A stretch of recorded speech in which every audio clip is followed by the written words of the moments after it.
evening, everyone. Thanks for joining us on Twin States News. I'm Nicole Menner. A career night for Lamar Peters would lift Mississippi State to their 7th win of the season over McNeese State. Peters would tally a career-high 27 points to ignite the number 22 State in a 90-77 victory. The Dogs would explode for 51 points in the second half to earn their 19th straight non-conference win on their home court, with Peters leading that spark, connecting on 8 three-pointers in 9 of 16 shooting. Those 8 threes would tie a single-game record, marking just the 5th time in program history that a player has accomplished that feat. Freshman Reggie Perry also contributing in a huge way, adding 15 points with 9 boards in 2 blocks off the bench. Coach Ben Howland was more than impressed with both of their performances. I thought Lamar really played well tonight, shot the ball extremely well, made a lot of good decisions. Reggie had his best game of the year. 15 points, 9 rebounds, took a charge, did all the right things for us defensively, and he played his longest stretch than he's played. He looked good, man. I was pumped up about that because we need him coming on like that.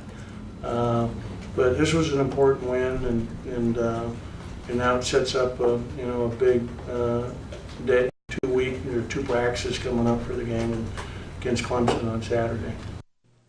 And after a huge win over the top 10 Texas, the MSU women remained ranked at number 6 in this week's AP poll as the Dogs held the Longhorns to just 49 points for the first time to ever hold a top 10 team to less than 50.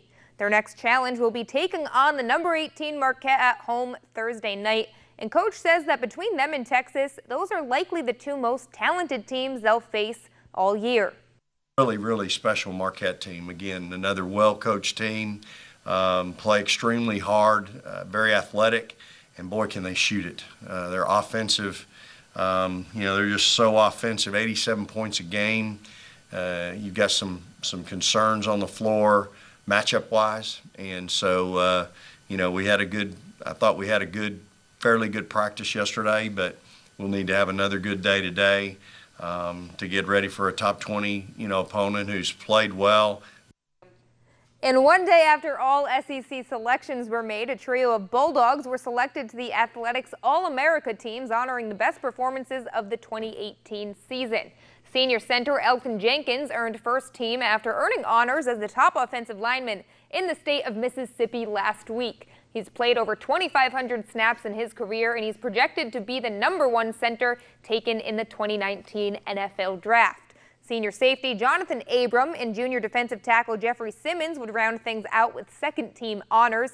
Abram racked up 93 total tackles and allowed a passer rating of 41.5% to lead all SEC safeties, while Simmons closed out the year with 59 tackles, 15 quarterback hurries, also winning the C. Spire Connerly Trophy last week. And in some Major League Baseball news, the hot stove is officially on fire. The St. Louis Cardinals have acquired Paul Goldschmidt from the Diamondbacks in exchange for right-hand pitcher Luke Weaver, catcher Carson Kelly, infielder Andrew Young, in addition to a draft pick. The first baseman had a .290 batting average this season with 33 home runs, 83 RBI, and a .922 OPS, ranking 3rd in the NL. He also had 3 Gold Gloves under his belt, 4 Silver Sluggers, and he's been named an All-Star for the past 6 seasons. Definitely shaking up the NL Central a bit. I think the Braves only play the Cardinals once next season during the regular season, so it shouldn't affect them too much, but definitely a good move by the Cardinals. Yeah, it feels like it. Biggest trade, I'd say, so far that went down.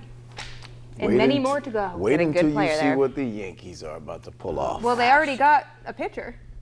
That was a pretty big trade. They have a lot of resources, Mark. They could use a few things, but I do know one team that will be quiet. Okay. The World Series champs. They don't need to do much.